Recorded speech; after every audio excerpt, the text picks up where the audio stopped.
प्रिय दर्शकों, जय माता दी मित्रों। यदि आप हमारे चैनल भक्ति सागर पहली बार देख रहे हैं तो सब्सक्राइब करना नहीं भूले दोस्तों। नवरात्रि में कुछ ऐसे उपाय किए जाते हैं जिससे आपकी हर समस्या का समाधान हो सकता है। दोस्तों, आइए जानते कि नवरात्रि में कौन कौन सी समस्या का समाधान किया जा सकता है। मित्रों, वीडियो देखने से पहले आपको बता दूं कि कमेंट में जय माता दी जरूर लिखें। प्रिय दर्शकों, एक समय की बात है जब माता दुर्गा विंध्याचल पर्वत पर ध्यान लगाकर बैठी थी।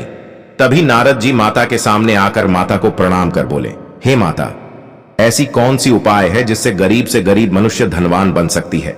क्योंकि आज मैंने मृत्यु लोक में एक बहुत ही गरीब मनुष्य को देखा, हे जिसके पास खाने के लिए कुछ भी नहीं है। तब माता दुर्गा बोली, हे नारद जी, इस विषय में मैं आपसे एक कहानी सुनाता हूं जो एक गरीब बुढ़िया की है। जिसे आप ध्यान से सुनेंगे तो आपको गरीबी दूर होने का उपाय मिल जाएगी, और साथ ही जो मनुष्य इस कहानी को पूरा सुनेगा तो उसका भी गरीबी दूर हो जाएगी। हे नारद जी, किसी नगर में एक बहुत ही गरीब बुढ़िया रहती थीं। वह गरीब थी किंतु बहुत ही ईमानदार थी। उस बुढ़िया को एक पुत्र भी था जिसका नाम नागमणि था। नागमणि अपने माता की खूब सेवा करता था। नागमणि अपने घर की खर्चों के लिए वह गांव गांव जाकर भिक्षा मांगता था और किसी दूसरे के खेतों में भी काम करता था। फिर भी उसके घर में दरिद्रता रहती ही थी। घर में कुछ खाने पीने तक की कोई भी वस्तु नहीं रहती थी। इस बात को लेकर वह बुढ़िया बहुत ही चिंतित रहती थी। एक दिन बुढ़िया और नागमणि बैठकर निर्णय किया कि नागमणि पैसों की उपार्जन के लिए शहर जाएगा। अगले सुबह सुबह नागमणि उठकर घर में दुर्गा जी की पूजा कर कुछ जलपान किया और अपने माता से आशीर्वाद प्राप्त कर वह शहर की तरफ निकल गया। जाते जाते उसे रास्ते में खूब जोर से प्यास लगी। कुछ दूर आगे चलने के बाद उसे एक कुआं मिला। नागमणि उस कुएं के पास जाकर देखा कि कुआं बहुत ही गंदा है।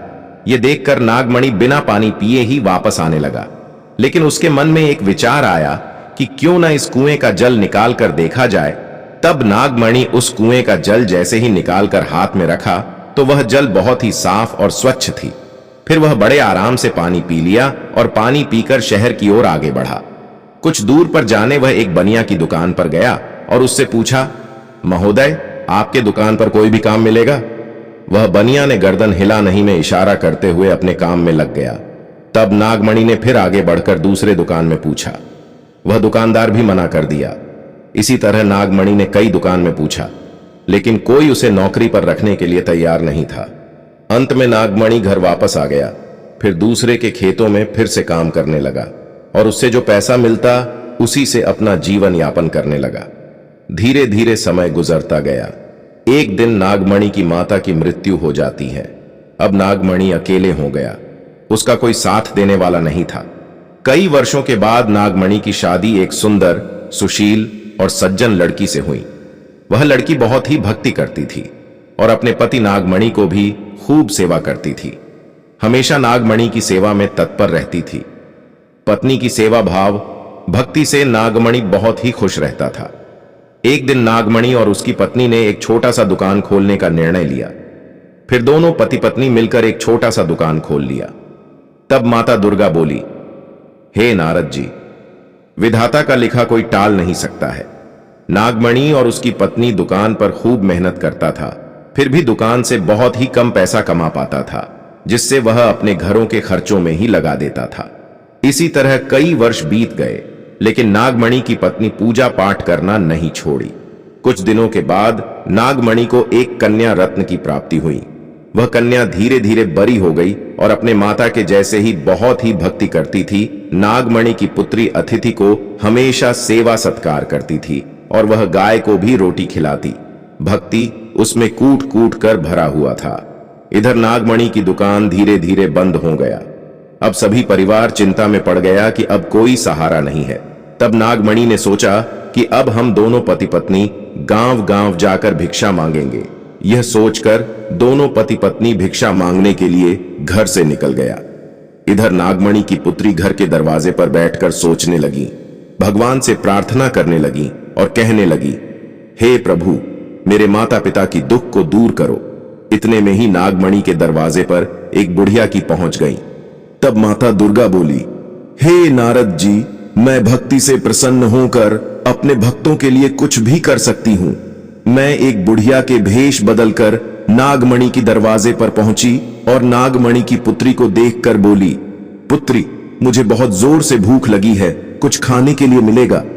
यह सुनकर नागमणि की पुत्री थोड़ी देर सोच में पड़ गई और मन ही मन सोचने लगी, घर में कुछ भी नहीं है खाने के लिए, अब इस बूढ़ी माता को क्या दूं? यह सोचकर वह अपने घर के अंदर गया और अतिथि सेवा के लिए भोजन की प्रबंध करने लगा, लेकिन घर में कुछ भी नहीं था। जब वह अपने भंडार घर में गया तो देखा कि उसके घर में एक चावल का टुकड़ा गिरा है। उसे उठाकर नागमणि की पुत्री उस बूढ़ी माता के पास जाकर बोली, हे माता, मेरे घर में कुछ भी खाने पीने के लिए नहीं है। मेरे हाथ में यह चावल का टुकड़ा है जो घर के किसी कोने में गिरा था, जिसे आप ग्रहण कर ले। यह देखकर बूढ़ी माता बोली, अरे पुत्री, मुझे बहुत जोर से भूख लगी है, इस एक चावल के टुकड़ा से मुझे कुछ नहीं होगा। यह सुनकर नागमणि की पुत्री घबरा गई और रोने लगी और कहने लगी, हे माता, मैं अपने परिवारों के साथ कई दिनों तक भूखा रहती हूं, भला मैं आपको कैसे भोजन की प्रबंध करूंगी? मेरे पास जो था मैं उसे आपको दे दिया। यह देखकर वह बुढ़िया बोली, पुत्री, यदि तुम मेरी बातों को मानेगी तो तुम्हारे घर से दरिद्रता जरूर दूर हो जाएगी। यह सुनकर नागमणि की पुत्री उस बुढ़िया के पैर पर गिर गई और कहने लगी, हे अतिथि, आप मुझे जरूर यह उपाय बताइए। तब वह बुढ़िया बोली, हे पुत्री, आने वाली अश्विन शुक्ल पक्ष में होने वाली शारदीय नवरात्रि के किसी भी दिन यदि तुम नियम का पेड़ मध्य रात्रि में छू कर चले आना तो तुम्हारे घर से हमेशा के लिए दरिद्रता दूर हो जाएगी और हमेशा के लिए लक्ष्मी विराजमान रहेगी, क्योंकि नियम के पेड़ में मेरी वास होती है। इतना ही सुनकर नागमणि की पुत्री उस बूढ़ी माता के पैर पकड़ ली और रोने लगी। इतना में ही वह बूढ़ी माता अंतर्ध्यान हो गई। जब नागमणि पति पत्नी भिक्षा मांग कर आया तो नागमणि की पुत्री अपने पिता नागमणि को सभी बातें बता दी, लेकिन नागमणि इसे मिथ्या समझकर ज्ञान नहीं दिया। जब आश्विन शुक्ल पक्ष की नवरात्रा आई तो नागमणि की पुत्री मध्य रात्रि उठकर अपने घर के बगल वाली नीम के पेड़ को जाकर छू दिया। इसके प्रभाव से कुछ ही दिनों के बाद से उसके घर में लक्ष्मी आ गई और दरिद्रता दूर हो गई, जिससे वह धनवान हो गया। अब उसके दरवाजे पर नौकर चाकर रहने लगा। नागमणि अब अपने परिवार के साथ खुश रहता था और खूब भजन करता था। इस तरह अंत में सब सुख भोग कर स्वर्ग लोक चला गया। तब माता दुर्गा बोली, हे नारद जी, जो भी लोग नवरात्रि में इस तरह के कार्य करते हैं वह नागमणि की तरह ही सब सुख भोग कर अंत में स्वर्ग लोक चले जाते हैं। तब नारद जी बोले, हे माता, आपकी महिमा अपरंपार है। इतना कहकर नारद जी आकाश मार्ग में विलीन हो गए।